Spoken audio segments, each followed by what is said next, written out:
지난 한 주간도 믿음 안에서 우리 사랑하시는 부다페스트 한인 선교회 모든 성도님들 승리한 줄 믿습니다. 우리를 승리하게 하신 분은 오직 하나님인 줄 믿습니다. 환경과 상황과 그리고 우리가 처해 있는 이 모든 일들에 대해서 우리로 하여금 이기게 하시는 분, 그리고 우리로 하여금 날마다 기쁨 가운데 살게 하시는 분 오직 하나님이신 줄 믿습니다. 그런데 그 하나님께서 우리의 삶 가운데 역사하시는 방법을 성경에서는 소원을 두고 역사하시겠다고 말씀하셨습니다. 그리고 그 소원을 통해서 하나님의 일을 이루실 때 우리가 하나님께서 주신 그 소원을 마음 가운데 품고 소망 가운데 사는 우리의 삶을 세상 가운데 결코 부끄럼 당하지 않도록 하나님께서 합력하여 선을 이루신다라고 성경은 말씀하고 있습니다. 그래서 날마다 우리가 살아가는 그 모든 순간 가운데 매일매일 맞이하는 아침, 그리고 매일매일 맞이하는 그 모든 일상들이 어느 순간 당연하게 여겨지고 또 어느 순간 그것이 우리로 하여금 타성해졌도록 만들 수도 있지만 하나님께서 우리 안에 살아 역사하심으로 날마다 우리에게 소망을 주심으로 그 소망 가운데 우리에게 기쁨, 우리에게 생명, 우리에게 날마다 하나님께서 주시는 평안으로 살아갈 수 있도록 우리를 보호하시고 인도하신다는 사실을 믿어야 할 것입니다. 특별히 오늘 우리들이 맞이한 이 아침, 그리고 지금 이 순간을 하나님께서 허락하셨다는 사실을 우리 모두 확신합시다. 그리고 이 날을 우리에게 허락하신, 그리고 우리에게 이 놀라운 일들을 허락하신 하나님의 그 선하신 계획이 우리 삶 가운데 분명히 있다는 사실을 우리 또한 확신합시다. 그래서 오늘 이 시간 우리가 하나님 앞에 기도하기 전 사도 바울이 빌립보서 2장 13절에 말씀하시는 내용을 우린 주목해 볼 필요가 있습니다. 특별히 사도 바울은 너희 안에서 행하시는 이는 하나님이시니 자기의 기쁘신 뜻을 위하여 너희에게 소원을 두고 행하게 하신다니. 아멘. 그렇습니다. 우리 하나님께서는 우리 안에 소원을 주시고 그 소원을 통해서 우리를 행하게 하신다라고 말씀하고 있습니다. 오늘 우리가 하나님 앞에 예배 드리러 나와 거룩한 하나님 앞에 예배를 드리기 전에, 그리고 우리의 삶 속에 날마다 소원을 주시고 그 소원을 부끄럼 당치 않도록 만드시는 그 선하신 하나님의 그 놀라운 역사를 기대하면서 우리 조용히 묵상하며 하나님의 은혜를 구하는 시간 갖겠습니다. 다 같이 묵상하며 하나님 앞에 기도하겠습니다.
우리 이 시간 다같이 사도신경으로 우리의 신앙을 주님께 고백하도록 하겠습니다.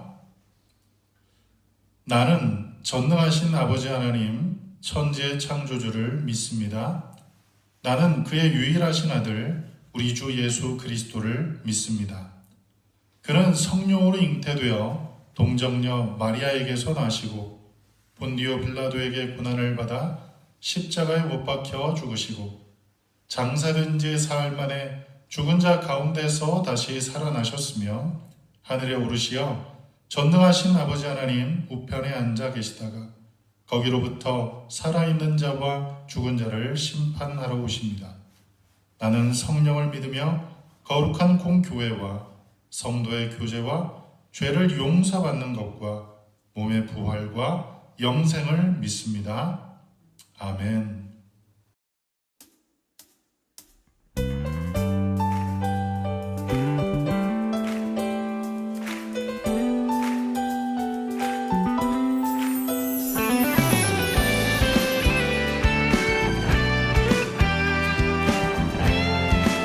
함께 고백하겠습니다. 주의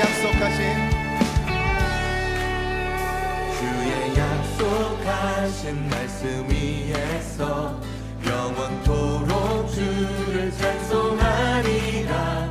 소리 높여 주께 영광 돌리며 약속 믿고 굳게 서리라.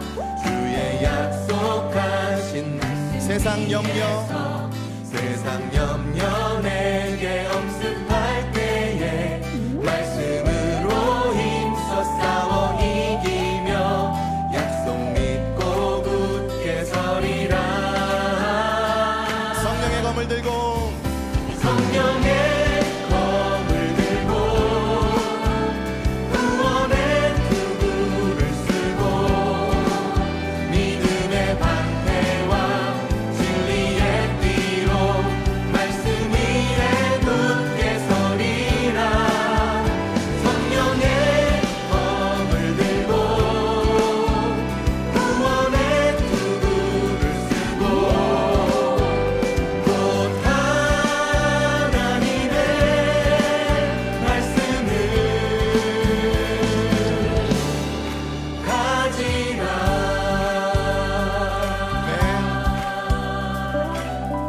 이번엔 3절 4절로 부르겠습니다. 주의 약속하신 말씀 위에서 영원하신 주의 사랑 힘입고 성령으로 힘써 싸워 이기며 약속 믿고 굳게 서리라. 주의 약속하신 말씀 위에 성령 인도하는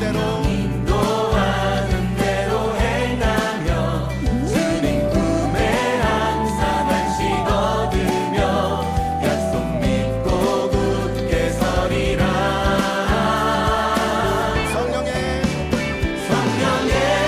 검을 들고 구원의 투구를 쓰고 믿음의 방패와 진리의 띠로 말씀 위에 굳게 서리라.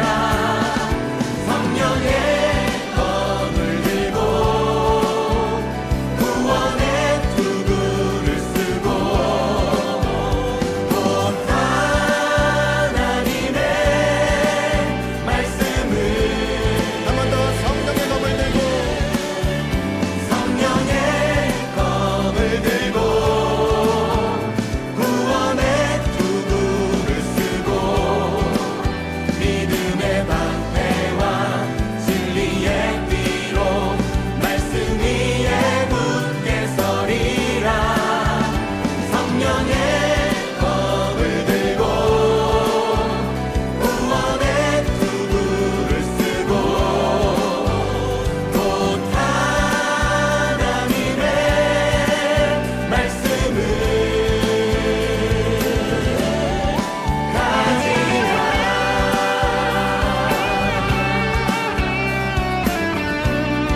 사도 바울의 이 믿음의 권면을 마음에 받아 우리 함께 하나님의 전신갑주를 입고 싸우러 나아가겠다는 결단을 함께 선포함으로 고백하겠습니다. 굳게 서리.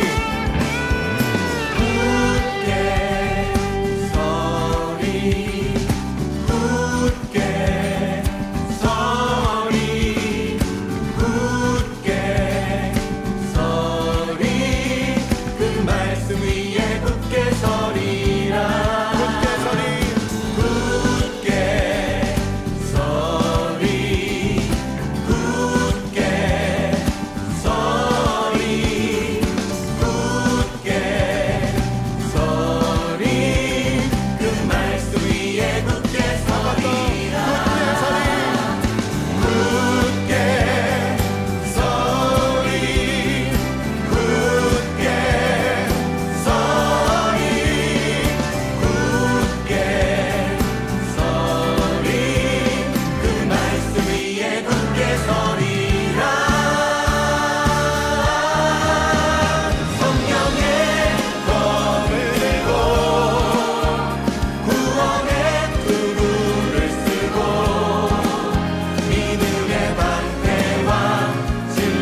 같이 주님과 한 걸음 한 걸음 걸어갈 때 여러분 주님이 우리와 동행하시지만 옆에 있는 친구 또 동료 선후배 여러분 같은 한 공동체입니다. 우리가 하나의 교회 아니겠습니까? 우리가 주님 바라보고 주님과 함께 나아갈 때 옆에 있는 분들 같이 손잡고 같이 찬양했으면 좋겠습니다. 할렐루야. 여러분을 통해서 이 강주 땅에 주님을 예배하게 될 것입니다. 여러분을 통해서 이 땅에 하나님의 은혜와 사랑을 경험하게 될 것입니다. 할렐루야. 그렇게 우리 같이 손잡고 주님 앞에 다시 한번 이 고백으로 주님 앞에 나가겠습니다. 주와 같이 길 가는 것 즐거운 일 아닌가. 우리 주님 걸어가신 발자취를 밟게 한 번 더 주와 같이 길 가는 것 즐거운 일 아닌가. 우리 주님 걸어가신 발자취를 밟게 한 걸음 한 걸음 한 걸음 주 예수와 함께 날마다 우리는 너 한 걸음 한 걸음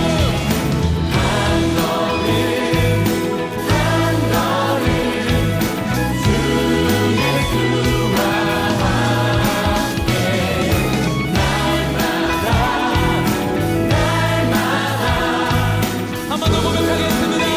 한 걸음 한 걸음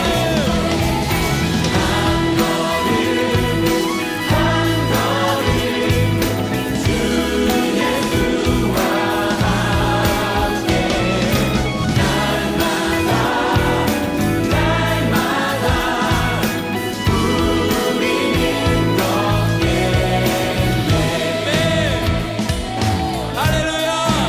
우리 함께하여 주시는 주님 우리 삶 가운데 함께하여 주시는 주님 주님 한 분만을 바라보고 나아갑니다. 할렐루야. 우리 삶을 이끄시고 우리 삶 가운데 함께하여 주시옵소서. 네.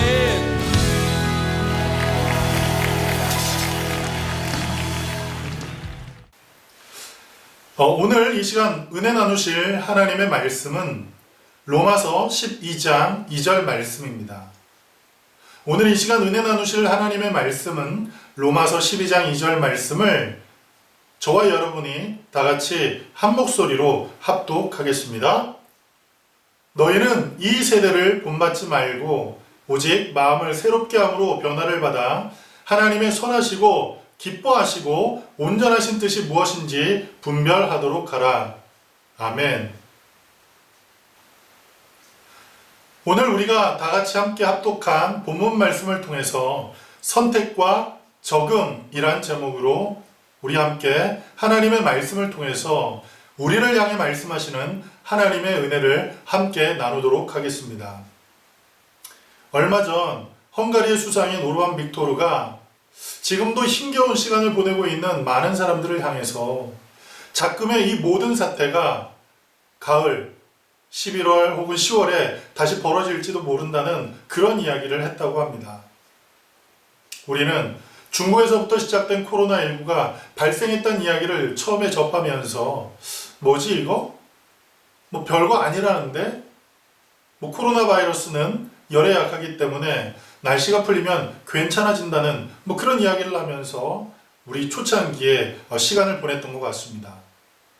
그런데 코로나19 바이러스가 대한민국에 퍼지게 되면서 점점 경각심을 불러일으키게 되었고, 그리고 주변에서 질병으로 고통당하고 또 운명을 달리하는 사람들이 발생하면서 문제의 심각성을 더욱더 느끼게 되었습니다. 그래서 질병으로부터 개인과 공동체를 지키기 위해서 너나 할 것 없이 최선을 다해서 우리는 이 문제를 잘 대처했고, 그리고 전 세계적으로 많은 나라의 부러움을 사고 있습니다. 그리고 또 이번 일을 통해서 우리 민족의 저력을 다시 한번 확인하는 그러한 시간을 갖고 있습니다. 이곳 헝가리에 살고 있는 우리에게 이 코로나19는 남의 일처럼 느껴졌습니다. 하지만 헝가리 최초 감염자였던 이란 학생이 약대에 재학 중이었고 그 학생과 더불어 함께 수업을 듣는 우리 성도님들이 생기게 되었습니다. 그래도 참으로 감사한 것은 그 성도님들 모두가 하나님의 보호하심 아래 다들 건강히 질병에 노출되지 않고 지금도 일상생활을 잘 하고 계십니다. 그런 일이 발생함으로 인해서 우리는 3월 둘째 주가 시작되기 전 많은 성도님들과 이야기를 나누고 결국 예배를 온라인으로 전환하자고 결의를 하였습니다. 그리고 벌써 5월을 맞이했습니다. 또한 그 흐르는 시간 속에서 평소 같으면 경험하지 못할 여러 가지를 경험하고 느끼는 시간을 보내고 있습니다. 이처럼 새로운 환경 속에 살고 있는 우리는 새로운 환경과 상황을 맞이하면서 서로에게 잘 적응합시다. 이런 격려를 하기도 합니다. 하지만 이 적응함이라는 것이 반드시 좋은 것이 아니고 그 안에는 부정적인 부분도 그리고 긍정적인 부분도 있음을 알아야 합니다. 적응이라는 이 사전적 의미는 첫 번째로 어떤 상황이나 환경에 익숙해져서 어울리는 것을 뜻합니다. 그리고 두 번째로 동식물이 환경에 적합하도록 자기의 형태, 습성을 변화시키는 현상을 의미합니다. 그리고 세 번째로 개인이 환경에 순응하기에 이르는 과정, 그것을 적응이라고 사전은 정의하고 있습니다. 우리는 이러한 모습들, 곧 이러한 적응의 모습들을 성경에서 많이 찾아볼 수 있고 그리고 그것을 통해서 많은 교훈을 얻을 수가 있습니다. 특별히 사무엘상 27장부터 30장의 말씀을 보면 다윗이 환경에 어떻게 적응하며 살았는지를 잘 기록해주고 있습니다. 다윗은 변화에 적응하는 능력이 굉장히 뛰어난 사람이었습니다. 우리가 잘 알고 있듯이 다윗은 목동이었습니다. 그런데 그가 군인으로 그리고 정치인으로 그리고 나중에는 왕으로 변화하는 뛰어난 적응력을 발휘한 사람이었습니다. 무수히 변하는 그리고 급속도로 변하는 그 상황에서도 그리고 생명의 위협을 느끼는 절대절명의 그 상황에서도 다윗은 그 모든 것에 잘 적응하고 또 적응함으로 마침내 이스라엘의 왕이 된 사람이었습니다. 그런데 오늘 성경에 나오는 내용은 당시 왕 사울이 자기 자신을 계속 죽이려고 하자 이스라엘의 원수의 나라인 블레셋으로 정치적인 망명을 하는 내용이 기록되어 있습니다. 특별히 사무엘상 27장 30장에 있는 말씀을 보면 다윗은 30대쯤 된 나이에 자신과 그리고 가족과 그리고 자신을 따르는 그 600여 명의 부하를 거스리고 블레셋 아기스 왕에게 망명을 요청한 것입니다. 다윗은 한때 블레셋의 최고 명장 골리앗을 죽인 사람입니다. 그런데 살기 위해서 자신이 죽여서 많은 사람들로부터 원수로 여겨지는 그 블레셋으로 투항하고 만 것입니다. 지금으로 말하면 대한민국에서 정치적으로 핍박을 받는다고 북한으로 도망가는 것과 같은 것입니다. 이것은 생명을 보존하기 위해 환경에 잘 적응한 것이 아닌 철저한 부적응의 모습임을 성경은 우리에게 명확히 가르쳐주고 있습니다. 흔히 부적응에는 두 가지 양상이 나타납니다. 첫 번째는 유지 부적응이라는 게 있습니다. 자기가 속한 가정이나 학교, 그리고 회사, 교회에 있으면서 부정적인 그리고 부적응적인 어떤 행동을 보이는 경우를 의미합니다. 학교를 예로 들면 유지 부적응을 하는 사람들은 학교를 나오기는 하지만 학교 내의 교육 목표, 그리고 철학, 그리고 그 가르치는 방법, 그리고 학교의 어떤 규칙, 그것을 위반하면서 학교를 다니게 됩니다. 복장이나 용모가 불량하고 흡연을 하고 그리고 많은 사람을 집단 따돌림하는 일을 주도하는 그러한 어떤 일탈의 모습들을 나타내는 경우가 있습니다. 뿐만 아니라 개인적인 지적의 능력이 저하되고 그리고 신체 기능이 약화되므로 소극적으로 수업에 참여하는 경우, 그런 경우도 유지 부적응이라고 이야기할 수 있습니다. 그리고 두 번째는 분리 부적응입니다. 자기가 속한 가정이나 학교, 회사, 교회를 떠나 부적응 행동을 보이는 것, 그것이 바로 분리 부적응입니다. 학교를 예로 들자면 이들은 학교 내 교육 목표, 철학, 내용, 방법, 규칙 등이 자신의 교육적 욕구에 미치지 못하므로 학교를 떠나는 경우가 있습니다. 뿐만 아니라 신체적인 기능이 약화되고 지적 능력이 저하되므로 학교를 떠나는 경우도 있습니다. 부적절한 교우관계, 집단 따돌림, 학교 폭력 등으로 학교를 자퇴하거나 퇴학을 당하는 것, 그런 모든 것들이 바로 이 분리 부적응이라고 이야기를 합니다.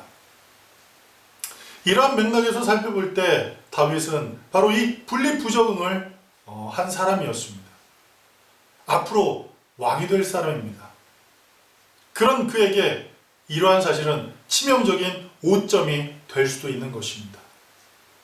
우리가 잘 알고 있듯 다윗은 이미 사무엘을 통해서 기름 부음을 받았고 많은 백성들에게 칭송을 받는 사람이었습니다.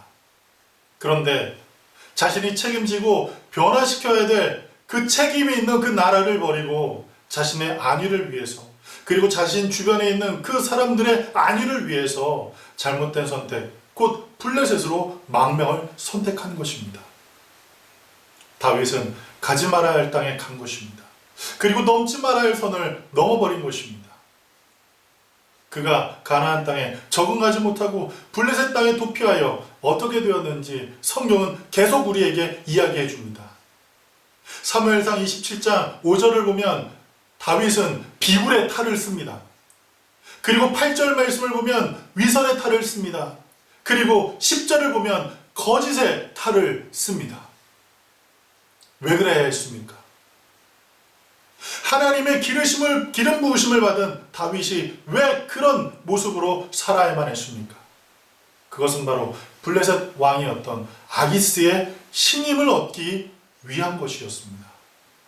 그래서 그는 여러 가지 속임수를 쓰는데 왕의 신임을 받기 위해서 그슬과 기르스 사람 그리고 아멜렉 사람을 치고 유다 남방과 여라무엘과 갱 지역을 공격했다고 거짓을 말하게 됩니다. 천하의 다윗이 이렇게 밀려가고 추락하게 된 것입니다. 그 결과가 어땠습니까? 그 결과가 어떻게 나타났습니까? 사무엘상 28장 2절을 보면 다윗은 이방의 나라 블레셋의 왕의 경호원이 되었습니다. 만왕의 왕이신, 온 우주 만물의 주인이신 하나님의 은혜를 따라 왕으로 기름 부음 받은 다윗이 원수의 나라인 블레셋 왕의 경호원이 되었다는 사실입니다. 어떤 사람들은 이렇게 생각할지도 모릅니다. 야, 그래도 잘 적응했다. 원수의 나라에 가서 죽기는커녕 오히려 공무원이 되다니, 이 얼마나 놀라운 일인가 라고 생각할 수도 있을지 모릅니다. 하지만 사무엘상 29장 4절 말씀을 보면 그것이 아님을 우리는 명확하게 알게 됩니다. 당시에 블레셋은 큰 전쟁의 위협에 놓여 있었습니다. 그래서 아기스 왕은 다윗을 전쟁에 함께 데려가려고 했습니다. 왜냐하면 다윗의 충성심을 시험할 좋은 기회였고, 그리고 다윗은 골리앗이라는 장수를 무너뜨린 위대한 장군이었기에 선봉에 세울 수 있다는 생각을 하고 다윗을 함께 전쟁에 데려가려고 했습니다. 그런데 그때 다른 방백들이, 블레셋의 다른 방백들이 이 사실에 대해서 부정적인 이야기를, 그리고 반대의 이야기를 하기 시작합니다. 당시 블레셋은 강력한 왕권이 통치하는 나라가 아니었습니다.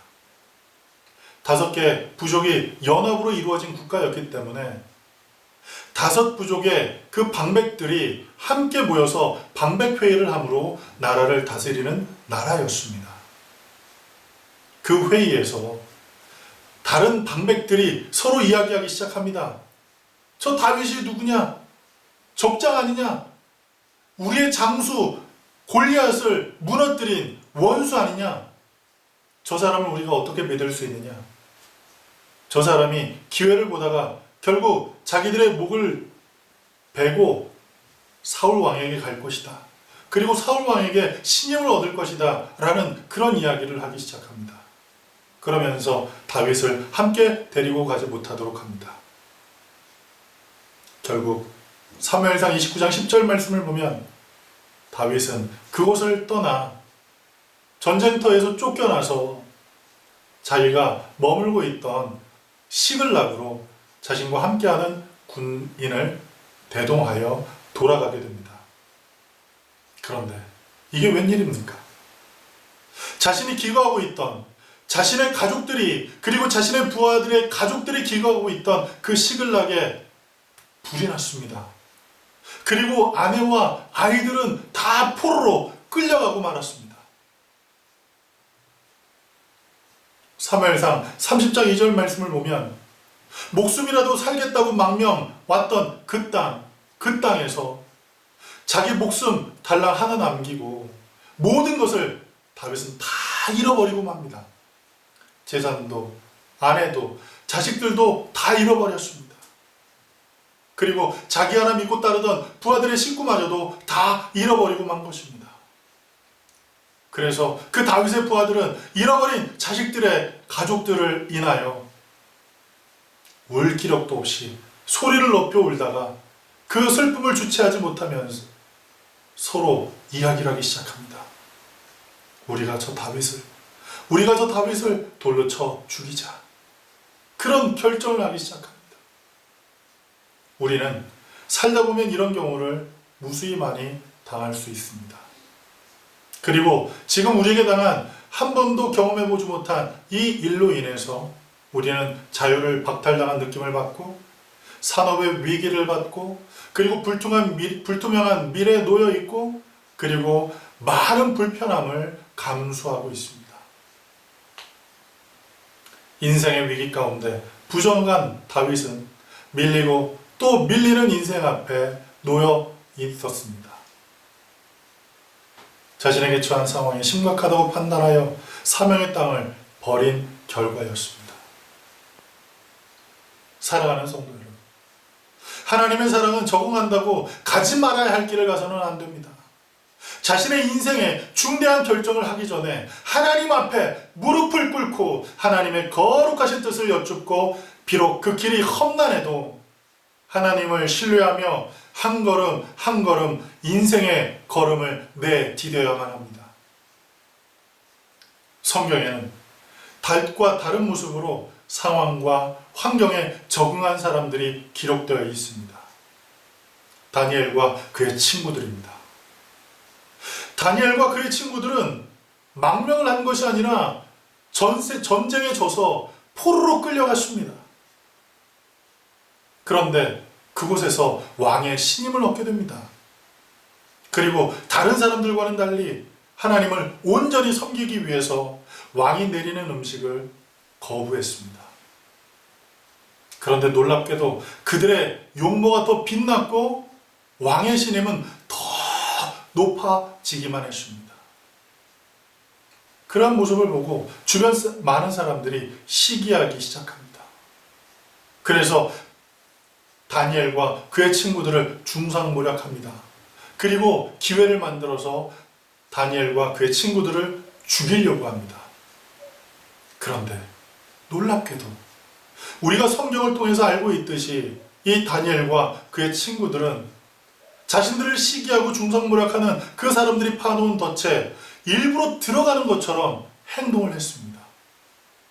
그리고 그 결과로 사자굴에 그리고 풀무불에서 죽어야 할 그런 상황에 놓여 있었습니다. 그런 그 순간에 다니엘과 다니엘의 세 친구가 망명을 선택했습니까? 아닙니다. 오히려 올바른 판단을 내려서 왕의 명령을 거부합니다. 그리고 그들을 회유하는 왕의 그 회유를 거부합니다. 그리고 하나님께서 나를 살리실 걸 믿습니다. 그리 아니하실지라도 나는 하나님을 섬길 것입니다. 라는 믿음의 결단을 하고 왕의 회유를 거부하는 것입니다. 그리고 그 일을 통해서 그리고 그들의 그 놀라운 믿음을 통해서 오히려 왕을 변화시켜 하나님을 찬양하게 되는 놀라운 일이 일어나게 되었고 온 나라의 백성들에게 하나님이 온 우주 만물을 다스리시는 하나님이심을 공포하게 되는 놀라운 계기가 되었다는 사실입니다. 뿐만 아니라 사도 바울은 자신의 사역을 방해하고 핍박하는 유대인들을 바라보면서 그들을 피하거나 도망하지 않았습니다. 오히려 유대인의 회당에 들어가서 적극적으로 그리스도 예수의 복음을 증거하였습니다. 그 사도 바울이 이렇게 이야기를 합니다. 고린도전서 9장 20절부터 23절 말씀입니다. 우리 다 같이 합독하겠습니다. 유대인들에게 내가 유대인과 같이 된 것은 유대인들을 얻고자 하며 율법 아래에 있는 자들에게는 내가 율법 아래에 있지 아니하나 율법 아래에 있는 자같이 된 것은 율법 아래에 있는 자들을 얻고자 하며 율법 없는 자에게는 내가 하나님께는 율법 없는 자가 아니요 도리어 그리스도의 율법 아래에 있는 자이나 율법 없는 자와 같이 된 것은 율법 없는 자들을 얻고자 함이라. 약한 자들에게 내가 약한 자와 같이 된 것은 약한 자들을 얻고자 하며 내가 여러 사람들에게 여러 모습이 된 것은 아무쪼록 몇 사람이라도 구원하고자 함이니 내가 복음을 위하여 모든 것을 행함은 복음에 참여하고자 함이라. 아멘. 이 얼마나 놀랍고 위대한 고백입니까? 그리고 사도 바울은 나아가 또 이렇게 고백합니다. 빌립보서 4장 12절부터 13절 말씀입니다. 우리 다 같이 빌립보서 4장 12절부터 13절 말씀을 합독하겠습니다. 나는 비천에 처할 줄도 알고 풍부에 처할 줄도 알아. 모든 일 곧 배부름과 배고픔과 풍부와 궁핍에도 처할 줄 아는 일체의 비결을 배웠노라. 내가 내게 능력 주시는 자 안에서 내가 모든 것을 할 수 있느니라. 아멘. 그렇습니다. 성경에 등장하는 많은 사람들은 자신들의 삶의 자리를 위협받았습니다. 자유를 위협받았습니다. 심한 경우에는 생명까지도 위협받는 상황에 처한 그 사람들의 모습이 바로 성경에 나와 있는 믿음의 사람들의 모습이었습니다. 그리고 그들의 삶은 너무도 치열했습니다. 우리의 삶 또한 그들의 치열한 삶의 모습과 유사한 상황들을 만날 때가 있습니다. 그리고 그러한 상황에서 선택과 적응이라는 문제에 항상 놓여 있게 됩니다. 그리고 지금 우리는 선택과 적응이라는 이 문제 앞에서 고민하고 또 고민해야만 합니다.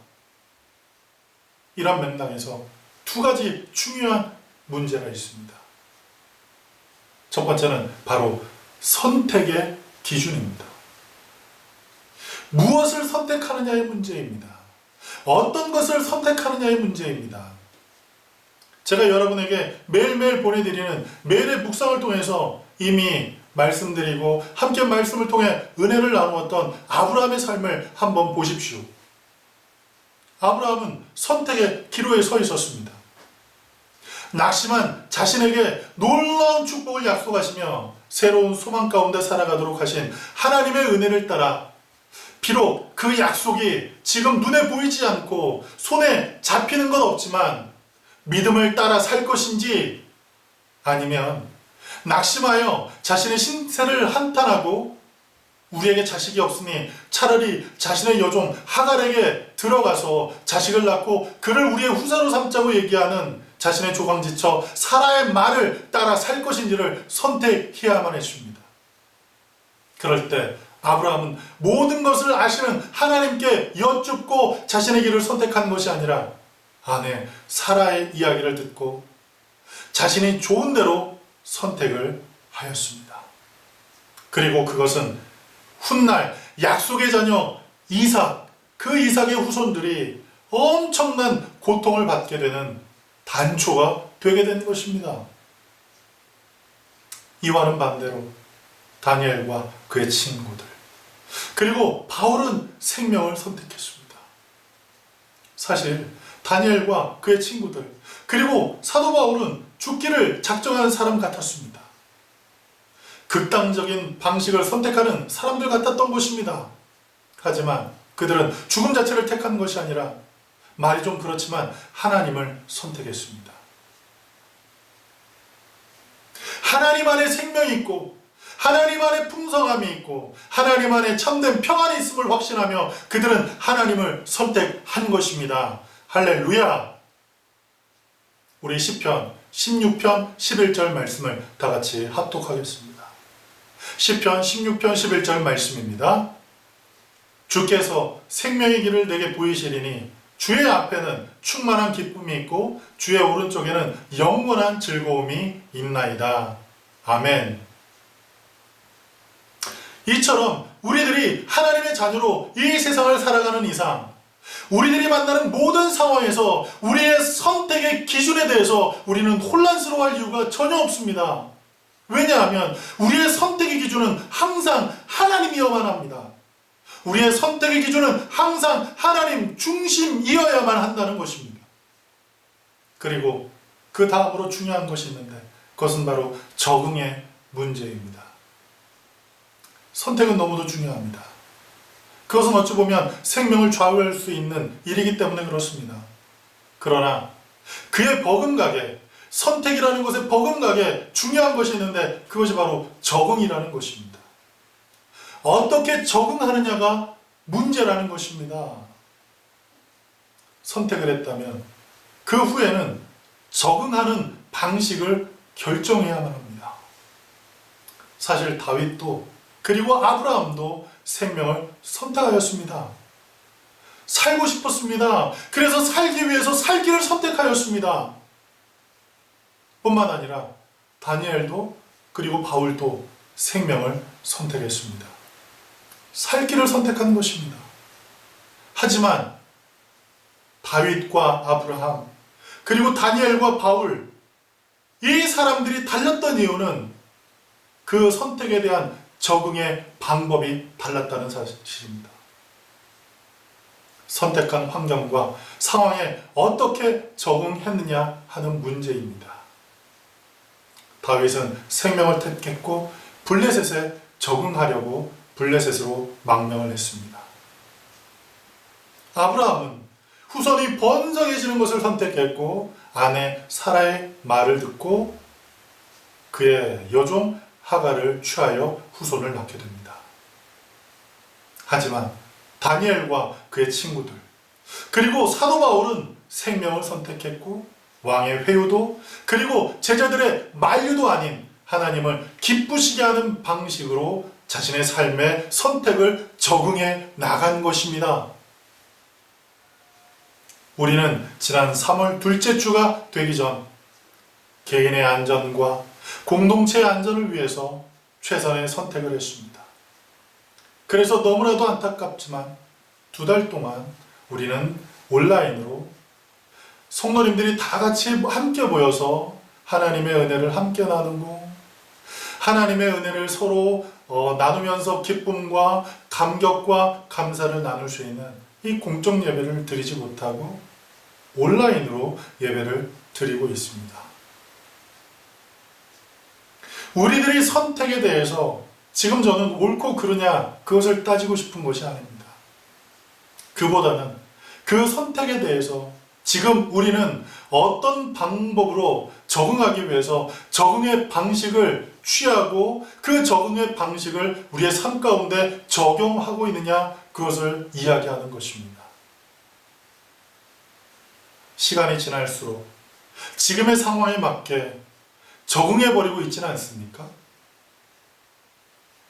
저는 이러한 질문을 수도 없이 저 자신에게 던지고 있습니다. 그리고 저 자신 스스로도 돌이켜보면 옳게 적응하고 있지 않는 모습들이 제 삶의 영역에서 드러나고 있음을 제가 느끼고 있습니다. 저는 지난주 마태복음 9장의 말씀을 통해서 버리지 말아야 할 것들에 대해서 성도님들과 함께 말씀의 은혜를 나누었습니다. 여러분 다 기억하고 계시지요? 우리들이 예수 그리스도를 통해 얻게 된 그 구원의 확신, 그리고 그 구원받은 하나님의 백성들이 이 세상을 살아가면서 신앙의 가치를 버리지 말자라고 하나님의 말씀을 함께 나누었습니다. 그것과 연결지어 말씀드리자만 버리지 말아야 할 것들을 버리지 않고는 있지만 우리들 안에서 조금씩 상황과 환경에 맞게 너무도 잘 적응해 버리고 있지는 않습니까? 그리고 우리들의 신앙이 점점 타성해져서 하나님의 은혜를 구하는 것도 지난 몇 달 전보다 더 못하고 있진 않습니까? 지금 우리는 너무나도 귀한 시간을 보내고 있습니다. 비록 자유가 박탈당하고, 비록 주변에서 암울한 소식이 들려오고, 비록 여러 가지 불편함이 많이 있지만 우리는 지금 너무나도 소중한 시간을 보내고 있습니다. 우리들의 신앙을 연단하여 없어질 금보다 더 귀하게 예수 그리스도를 믿는 믿음을 강화할 수 있는 복된 시간을 보내고 있다는 사실입니다. 그동안 우리는 때로 누가 시켜서 혹은 누가 보기 때문에 누구에게 잘 보이기 위해서 신앙생활을 해왔을지도 모릅니다. 그러나 지금은 누가 시켜서가 아닙니다. 누구에게 보이기 위함도 아닙니다. 나 스스로가 하나님을 간절히 찾는 훈련, 나 스스로가 하나님의 뜻을 구하며 모든 것을 선택하는 훈련, 나 스스로가 하나님께서 기뻐하는 것이 무엇인지를 분별하는 훈련을 우리 스스로가 훈련하고 배우고 몸에 체득할 수 있는 좋은 시간을 우리는 보내고 있다는 사실입니다. 오늘 우리가 읽은 본문에 사도 바울이 우리를 향해서 권면한 말씀과 같이 예수 그리스도 안에서 우리의 마음을 먼저 새롭게 합시다. 우리의 마음이 그리스도 예수 안에서 그리스도 예수의 십자가로 새롭게 변화되게 합시다. 그리고 성령으로 충만함으로 성령께서 우리의 마음을 새롭게 변화시키도록, 성령께서 우리 안에 정한 영을 새롭게 창조하시도록 날마다 성령님을 인정하고 환영하고 모셔드리고 의지하며 삽시다. 그리고 하나님께서 기뻐하시고 선하게 여기는 일들이 우리의 삶의 선택의 기준 그리고 행동의 기준이 되도록 하나님의 도움을 구하며 결단하며 삽시다.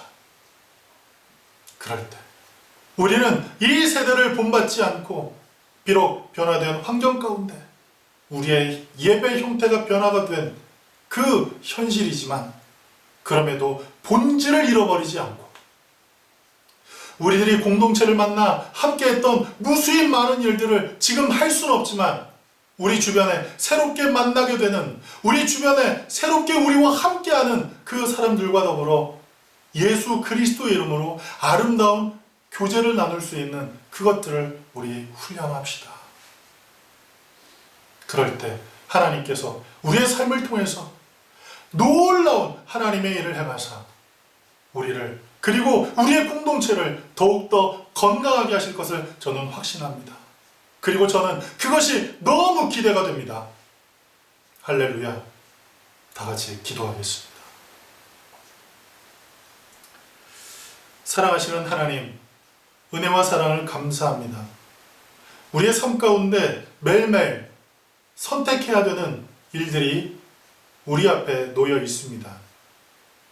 그리고 그 무수히 많은 그 선택의 순간에 우리는 여러 가지를 그리고 여러 방법을 통해서 선택하며 살아가고 있습니다.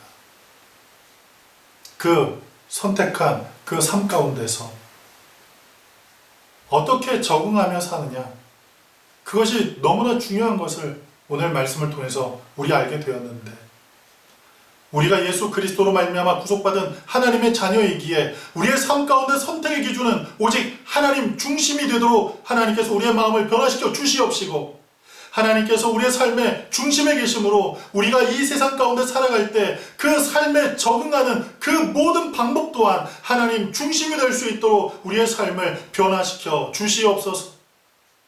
하나님, 시간이 흐를수록 환경에 적응하지 않게 하시옵소서.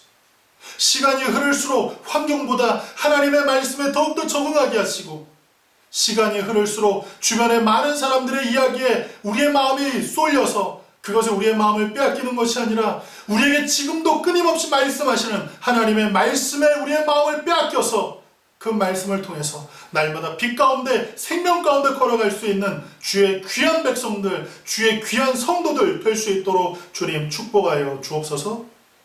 예수님의 이름으로 감사하며 기도 올리옵나이다. 아멘.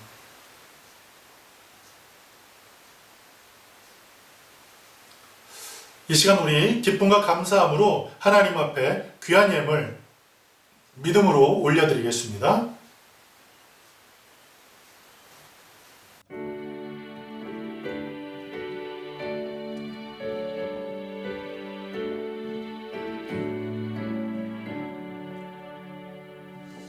내게 있는 모든 것을 아낌없이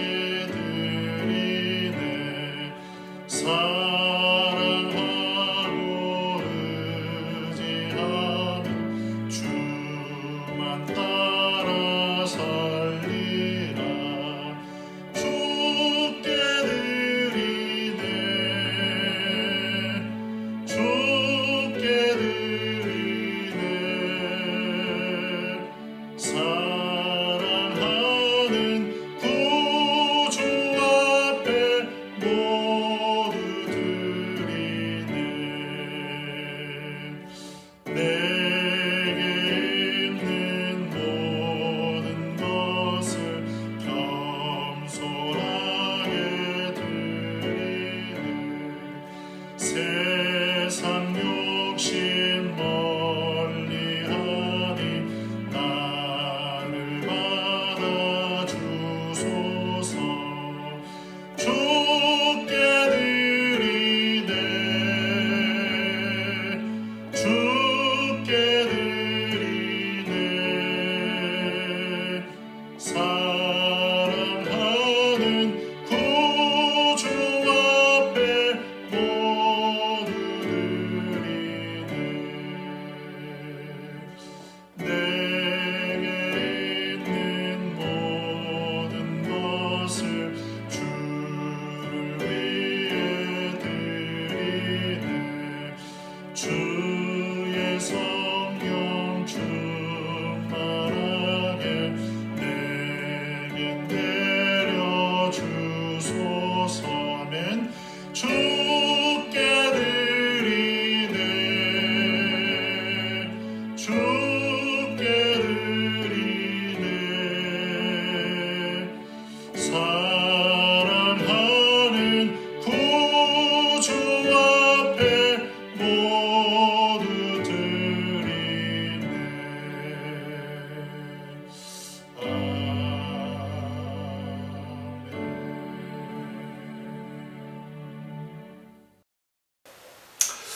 교회 소식을 말씀드립니다. 하나님의 은혜와 하나님의 축복이 사랑하시는 모든 성도님들의 삶 속에 늘 충만하시기를 간절히 축복합니다. 여러분에게 메신저를 통해서 공지를 드렸듯 5월, 6월 달 매일 성경은 근본 코로나19 사태로 인해서 이곳 헝가리까지 책들이 배송이 되지 못한다고 합니다. 그래서 안타깝게도 매일 성경 5월, 6월호는 우리가 받아보지 못하지만 인터넷 홈페이지를 통해서 그리고 혹은 지금 시편을 매일 성경이 진행하고 있는데 그 시편 말씀을 매일매일 읽음으로써 하나님의 말씀을 읽고 우리의 영의 양식을 체험받는 여러분 되길 또 바라고요. 그리고 우리 교회에서 모든 성도님들에게 매일매일 보내드리고 있는 그 매일의 묵상을 통해서 하나님의 은혜 가운데 말씀을 통해서 우리의 영의 양식이 날마다 충만히 채워져서 우리의 영혼 육이 주 안에 날마다 강건해지기를 간절히 바랍니다. 그리고 두 번째로 여러분에게 말씀드릴 것은 5월 10일 주일 예배는 우리 교회에서 하나님 앞에 신령과 진정한 마음으로 예배를 드리도록 하겠습니다. 예배당에 모여 함께 예배를 드릴 때 몇 가지 주의사항이 있는데 첫 번째는 여러분들의 개인 그리고 공동체의 안전을 위해서 반드시 마스크를 지참해 주길 바랍니다. 그리고 또 공동체의 안전과 그리고 개인의 안전을 위해서 그날 당일은 예배를 드리고 난 후에 그동안 해왔던 소그룹 모임이라든지 함께 모여서 저녁을 나누는 그 일은 하지 않겠습니다. 그냥 모여서 우리 다 같이 예배를 드리도록 하겠습니다.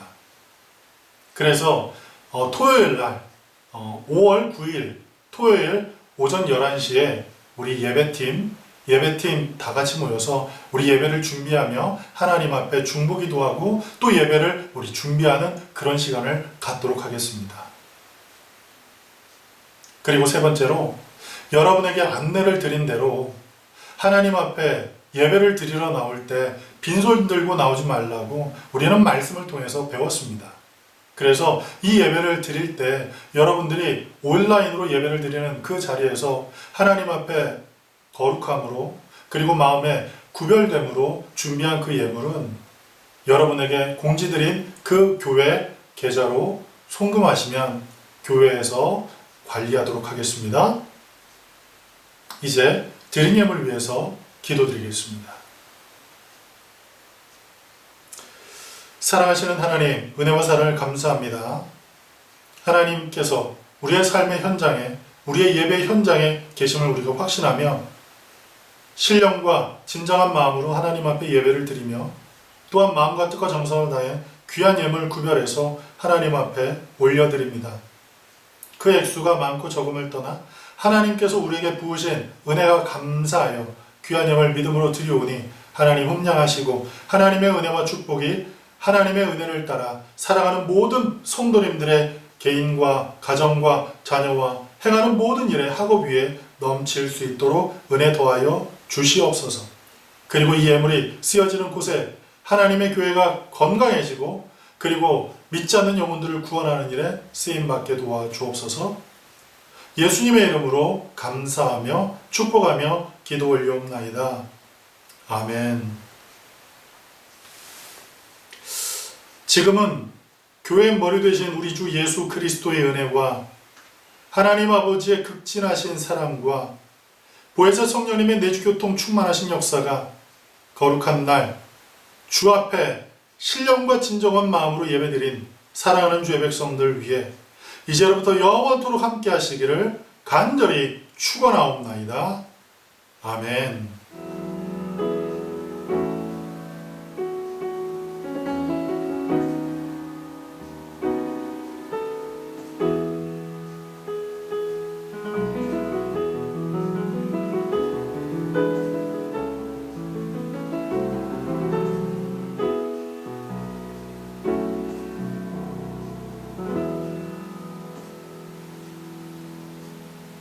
할렐루야. 우리 하나님께 영광 돌리겠습니다. 할렐루야.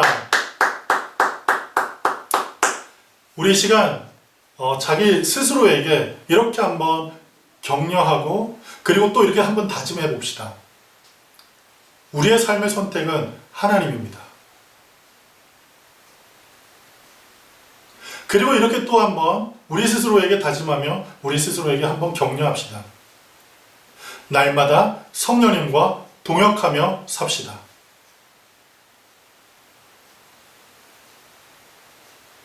할렐루야.